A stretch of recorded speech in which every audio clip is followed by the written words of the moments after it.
We'll remind you to please identify yourselves and the agency that you are with our personalities at the podium.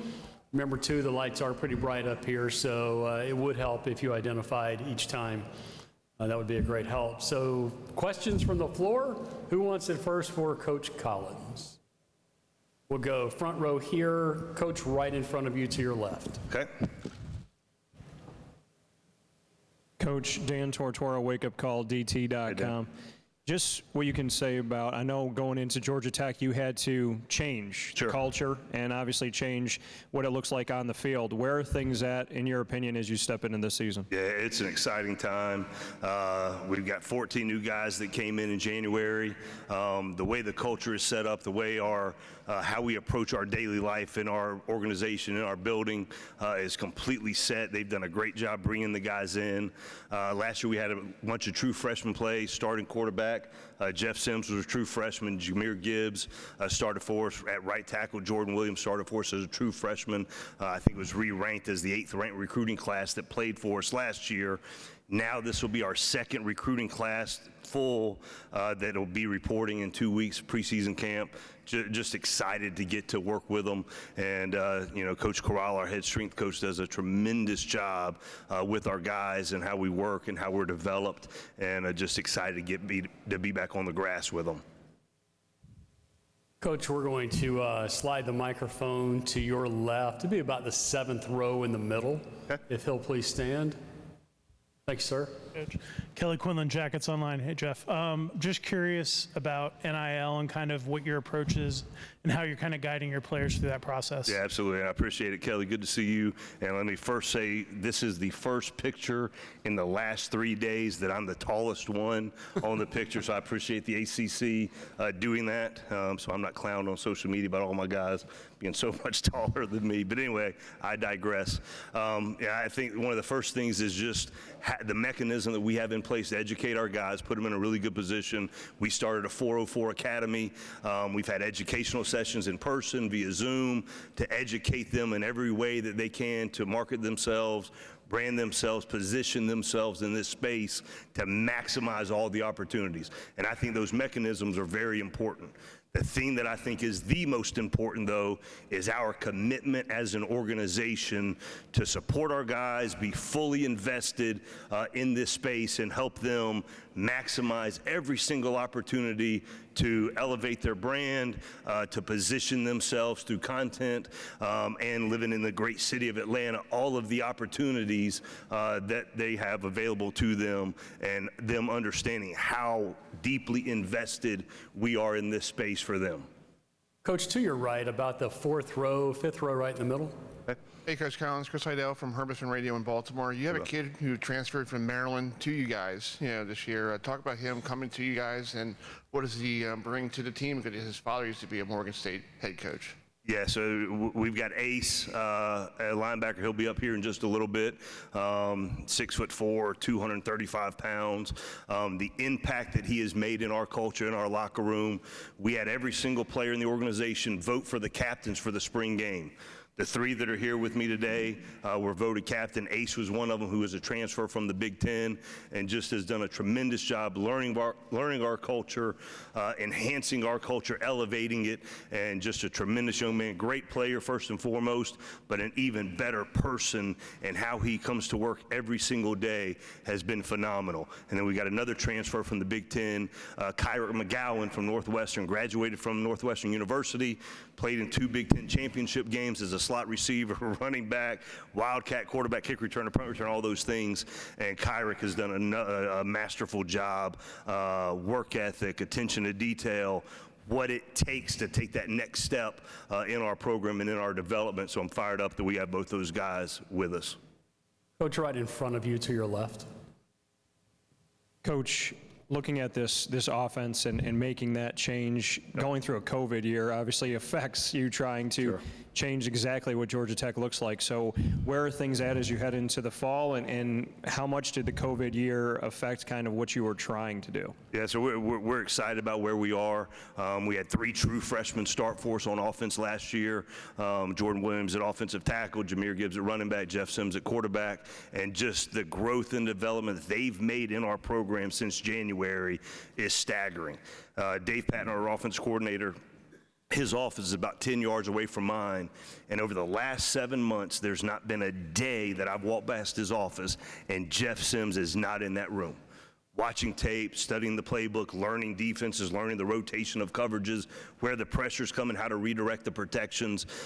Those things are huge. And then Jahmyr Gibbs, J.P. Mason, our running backs, both got nominated for the Doak Walker Award. Well-deserving for both of them. And then you also look at Jemias Griffin at running back, who was Gatorade Player of the Year in the state of Georgia, returns for us. And then Dante Smith at running back as well does a tremendous job on special teams and as an explosive playmaker whenever he gets the ball in his hands. So I think that combination is really good. And then the offensive line that Brent Key has recruited, has developed, is in a position to help us take that next big step in our program. I'm excited. Coach, from the podium, what did you learn about yourself in 2020, and what about that education of Jeff Collins is going to thrust you into 21? Yeah, just fired up about him. There's so many things that you had to be fluid and flexible in COVID and during that last season. But I think the biggest piece too is understanding the attention to detail, our focus pre-snap, post-snap, because I think we were one of the most penalized teams in the conference, had a lot of turnovers, finishing in the red zone. All of those things we've got to take care of to make sure we're taking the next step in the development of our program. Thank you. To your right side, about 6 rows back. Cortland Griffin with a three-point conversion. Coach, you talked about Jahmyr. You also have your quarterback, Jeff, here as well. Yep. And both of those guys can do so much on the field and affect the defense in so many ways. Can you speak about how dangerous those two guys are and what they can do together and how they can boost this team? Yeah, absolutely. I mean, it's a dynamic duo within our league, within our team. But one of my favorite things about both of them are how selfless they are, how team-focused they are, giving other people the shine, other people the credit. I think, when you have two of your most high-profile players are also two of your hardest workers and also two of your guys that come to work every single day with a tremendous attitude, elevating others around them, and I think it sets up, for something special. And we're all lucky that we get to coach them there in our organization. Same sight line on your right side there, Coach. Hey, Coach. Ewan McCreath with Herb FM Sports Radio. Coach, you mentioned the red zone. Last year, 121st in red zone efficiency. What's going to be the key this year to being more productive inside the 20? Well, I think the biggest thing, too, is the situational awareness piece. Playing with a lot of young guys, some self-inflicted things that ended up happening to us, especially when we got down into the red zone. We play UCF Game 2, top 10 team. We got inside the 10-yard line 3 times in the first 3 drives, come up with 7 points. So those educational pieces, those experiences, understanding how impactful they are. So we've spent a lot of time in the offseason educating our guys, the penalty piece, pre-snap and post-snap, taking care of the football at every level of our offense and even on defense as well, and then finishing in the red zone on offense, staying down there, preserving the right to kick a field goal if needed, but we want to punch it in and get touchdowns, and then defensively slamming the door if people do get down into the red zone. Those are the 3 biggest things that we've talked about as an organization this entire offseason. Coach, from the podium, chemistry and science is such a delicate balance, making sure you have the right mixture. With the popularity of the transfer portal, how tough is it to keep a balance of chemistry every season within a football program? Yeah, so one of the biggest pieces is this was the largest influx of transfers that we've taken back in January, and even there's going to be a couple more that have come in since June and a couple more that will be here first day of school. But just the way the culture is set, the way our organization is built, understanding exactly what we are, everybody on the same mission, having a common goal, understanding exactly how we do things within our organization, from the weight room, from the training room, even in the dining hall, recovery. They understand full well exactly what the expectations are. So now when you bring some guys in from other places, you've got a collective group that are teaching them our culture, teaching them how we do things, and I think we're at a position in the program that we were able to bring guys like that, and they've made a tremendous impact in our program. Coach, your last question is going to come straight up the aisle. I'm giving description now for our mic holders too. Straight up the aisle in the middle, right on the edge. So raise your hand high so he can see you, please. Thank you. Ken Segura, Atlanta Journal-Constitution.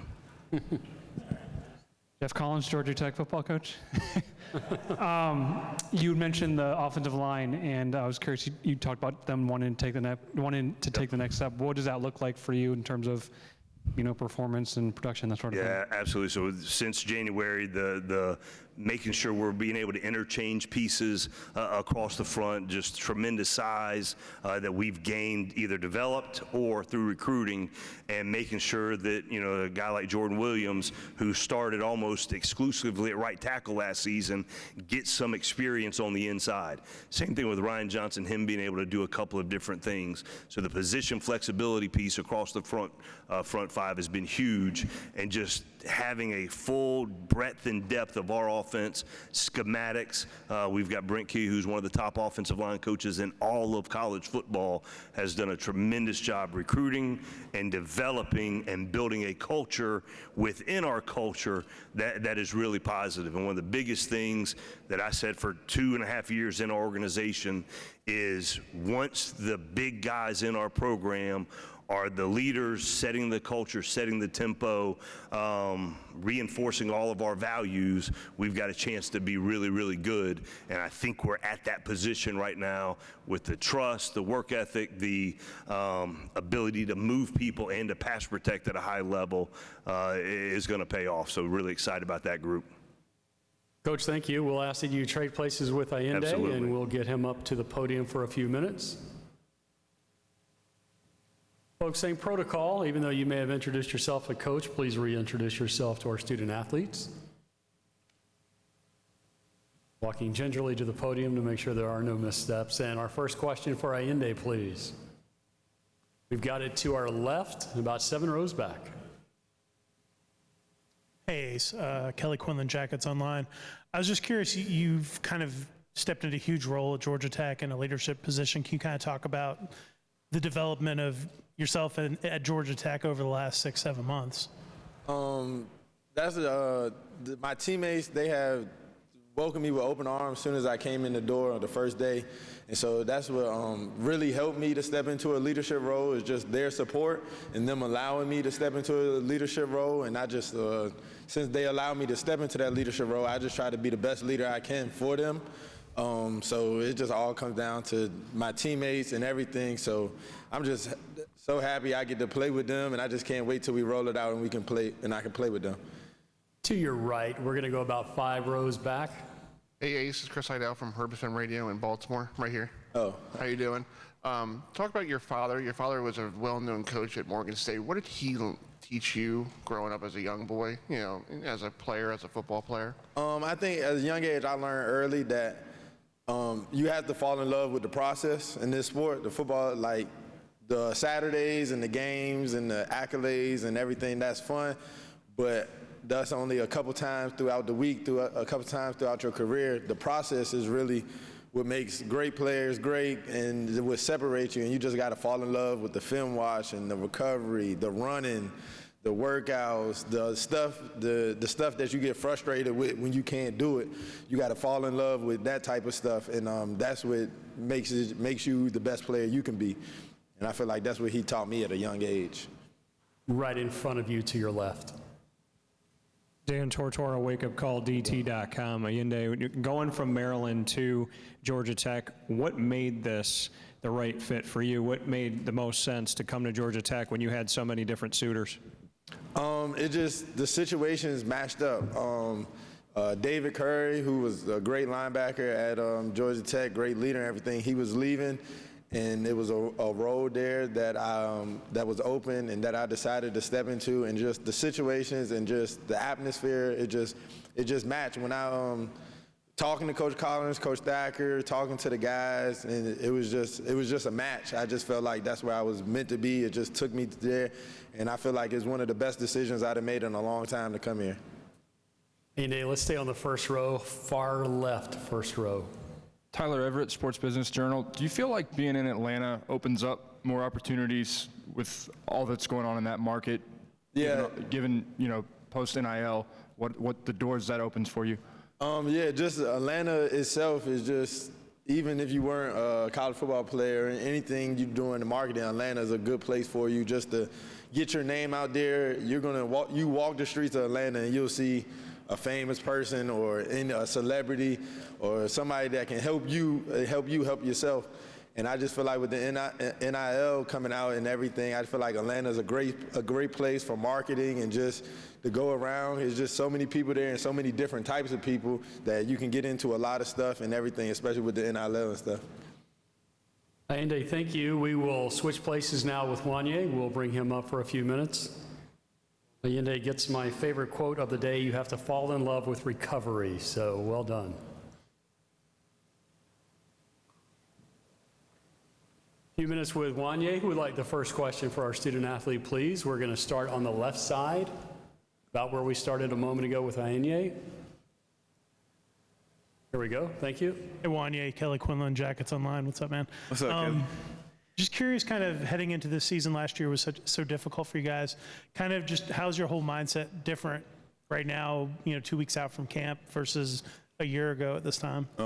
We just look back at how it was last year battling COVID and stuff, and we just look at it now to see how blessed we are and what we have came from, and we are happy to be in the position that we are in and now. We'll bring it down to the front row here, right in front of you. Get that microphone to him. Or second row, actually. We'll go there first. Yeah, last year the secondary was banged up most of the year. How is the health of the secondary now? What jump in performance do you expect from the secondary this year? Yeah, we were battling a lot of injuries last year, and good thing now is everybody's healthy, and what people can look for is a more healthy and a more better secondary. Having everybody back, having Tariq along me healthy again is going to be a big gift for us, and we're going to try to make a lot of plays with everybody being healthy now. Now we're right in front of you, first row. Got you. Dan Tortora, wakeupcalldt.com. Wanye, looking at name, image, and likeness, it's something that you have to think about. Student athletes of all different sports all over the country. What thoughts have come to your mind? What's kind of you're essentially a small business. Every player is now. So how do you look at that? It's a good thing for us. It's a good way to make money off of your name, to help your family and all. And honestly, I really do think it's a great thing. But for me, I'm not really paying attention to that right now. To focus on for us and Georgia Tech is we're just trying to win this year. So. Wanye, your last question here from the podium. As a true freshman in 2018, your numbers were really solid. You didn't have that transition issue from high school to college, and every year your numbers continue to get better. What is it about football that just comes natural to you, at least from what it seems on paper? You just learn. Every year, you just gotta look at what you messed up on that year, so the next year you don't make those mistakes, and growing from that and looking back at that helps me get better every year, and just what I'm saying, just having in your brain to make plays every year, and then you would just go up from there. Makes perfect sense. We'll have you switch places now with Jeff. Thank you. Jeff, you will get the last word not only for the Yellow Jackets, but the last word for the day. And we'll go to our right side, about 5-6 rows back. Jeff, he will raise his hand as the microphone gets there to your right. How you doing, Jeff? It's Cortland Griffin from 3 Point Conversion. A lot of people watch your tape. I've watched a lot of your tape. And looking at it, I've heard a lot of comparisons to one Lamar Jackson. How do you feel about getting that kind of comparison to a league MVP and a guy that's so electric and a dual threat in the league? It's definitely something that I look at and just smile at, But at the end of the day, I don't like being compared to anybody because I feel like I'm my own player. But being compared to a player like that is definitely an honor because in my eyes, he's a great player and he's one of the quarterbacks that I look up to. So, yeah, that's an honor to be compared to him. Jeff, to your left, second row. Bryce Kuhn with GoJackets.com. Jeff, what are we going to see the biggest jump from year one, year two when it comes to Jeff Sims? Just a more comfortable feel for me. Just going out there and playing ball, how I've been doing since I was 7, and not thinking as much, and just going out there and having fun and doing what I do. Let's stay right there in the second row. The gentleman right next. Hey, Jeff, the center plays a big role in getting the offensive started before the snap. What have you seen from your center from improvement from last year to this year? Yeah, with both Mikey and Will, they're both great workers. They keep their head down, they work. They're in the film room learning a lot, and they just make sure everything runs smoothly, making sure they know the protection, making sure they run the offensive line, and make sure everything's orchestrated. Jeff, we're going to get a microphone back to same gentleman as we had a moment ago, to your left. Hey, Jeff, Kelly Quinlan, Jackets Online. Just curious, kind of, what's maybe 2 things that you've worked on the most that you feel like is going to make a difference when it comes to game time this fall? One of the biggest things that I've worked on this offseason was just getting better mentally and just staying in the film room and learning all I can, because that's one big thing that you will definitely need as a quarterback. And then the second thing would be my accuracy, just working on those mechanics and staying accurate and being consistent. Jeff, from the podium last year, 5 rushing touchdowns for the season and 53 yards rushed per game. Ground game and air attack obviously are physically different. What is it about preparing for running and throwing that might be mentally different? When you're preparing for running and throwing, at the end of the day, you're going to have to know that you're going to have to run. So just preparing yourself for that and knowing that there's going to be situations where you got to get out of the pocket and make a play. We're going to bring it back to the front row right in front of you.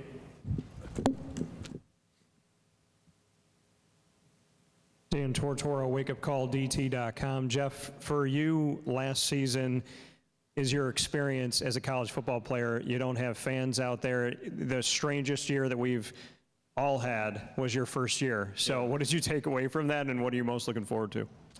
It was definitely a lot to learn from last year. There's definitely a lot of things that I watched from last year that helps me improve this year. And just looking back on last year, I'm glad that I got that opportunity just to get my feet wet and get the experience under my belt to come harder for my second year.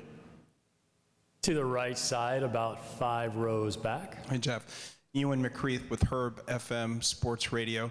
Jeff, last year, 13 interceptions. How do you mentally kind of discipline yourself not to take those chances and secure the football more? Yeah, that's something that that's definitely been on my head a lot last year and this year, just because I'm very hard on myself, and that to me is very unacceptable. So just going out there and going in the film and watching like how I made those mistakes last year and what happened on those plays to lead to those, just going in there and fixing that and getting those mental reps. Other questions for Jeff from the floor? Jeff will go left side, 3rd row. Bob Holliday, WRL.com. Coach talked about the importance of improving efficiency in the red zone, noting this UCF game where you had 3 trips inside the 10-yard line and I came away with like 7 points. Yeah. As the quarterback, what falls to you to make sure that if you don't get the 7, then at least you get the 3? Really everything falls to me because, I control the offense, I control what goes on. So just from a execution standpoint, we just got to get better at that, and that's something that we've worked on in the spring. We'll have red zone periods in practice where we work on just scoring the ball and making sure that we execute in the red zone and not make as many mistakes. Anything else for Jeff? Jeff, we appreciate the time. Georgia Tech, good luck this season. Thank you. Folks, that's going to close us out for the Coastal Division today. Tomorrow we have the Atlantic. We'll